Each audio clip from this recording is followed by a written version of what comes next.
Hi, I'm Jennet Ingle, the 5-Minute Reedmaker. Listen, if you're watching this on YouTube, can you go ahead and click subscribe right below this video? It'll help you to never miss another video, and it'll help other people to find my channel more easily so that everyone can make good reads and everyone can be happy. Thanks. I recently released a video about the 3 very common tip issues. And it occurs to me in thinking about that most of these tip issues are actually caused by people who are afraid of scraping the heart. And you should be, right? If you get the heart too thin, you can lose the reed entirely. The structure falls apart and there's no good resistance or pitch stability to rely on. But you actually do have to be able to work in this area, right? The vibrations have to travel through the reed, or you have to work too hard to force air through the reed to play. No one wants to hear you struggle. I have some thoughts on how to look for this issue. First of all, if your reed doesn't crow, no matter how hard you blow, you may have too heavy a heart. If the tip looks thin enough and maybe even looks too long, but your crow is too high to be able to clip. What about this? If the reed responds and you can play on it, but it feels hard in the sustain. I find that even my youngest students can define this. If they say, my reed is too hard, and I ask, is it hard in the response or hard in the sustain? Even my youngest students can identify that difference. If your reed feels too hard in the sustain, you probably have too much wood in your heart. Also, if the reed just looks visually big or lumpy, with bark on the sides or even in the center of the heart, some people will leave a spine all the way through. It's okay to trust your eyes on this as the structure part of your finishing process, with the understanding that reeds can just be funny looking and they can be individuals and not every lumpy heart is a problem. If the reed feels good, just play it. But if you're looking for something to scrape and there's an obvious visual issue in the middle of your reed, perhaps your heart is too thick. Let's look at some examples. For example, I've got this reed here, which looks okay. It looks like a reed. It's got a reasonable structure and a reasonable symmetry, but I can't get it to crow at all. It feels really heavy, and when I put it on the oboe,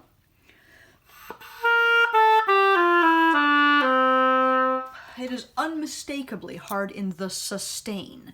I can start the sound with my tongue. It responds when it's supposed to, but I am working very, very hard and sending up air from the bottom of my soul trying to make this thing work.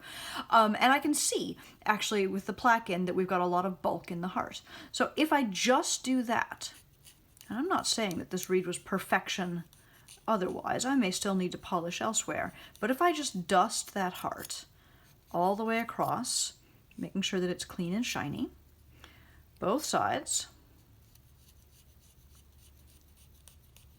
let's see what difference I've made.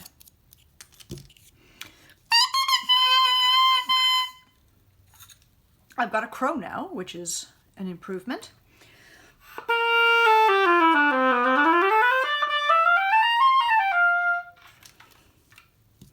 And now that feels dramatically more like a reed.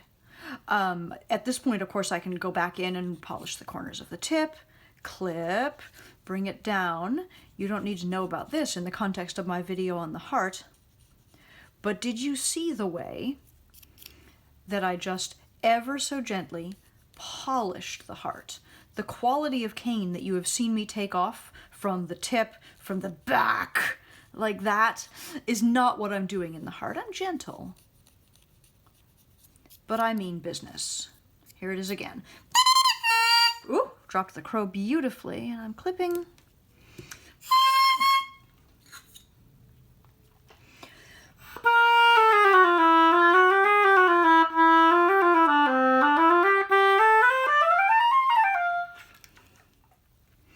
Let's take a look at this reed.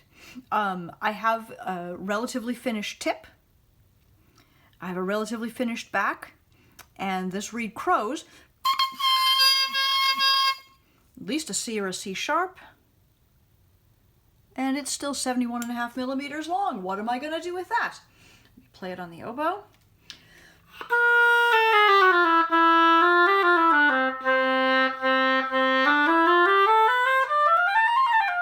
again, we have the quality that the reed is very up sounding, that it is heavy in the sustain. And when I put the plaque in, I can clearly see bark on both sides of the heart. A lot of bulk, just wood that I haven't removed. So gently I will go over this.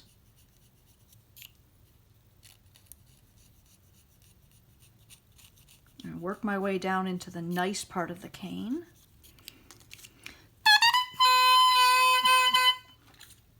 Lowered the crow immediately.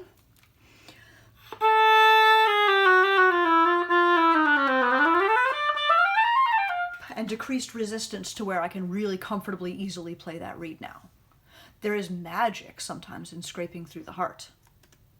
I generally scrape the heart almost all the way to finished in my initial long scrape, which is why my reeds come together so quickly.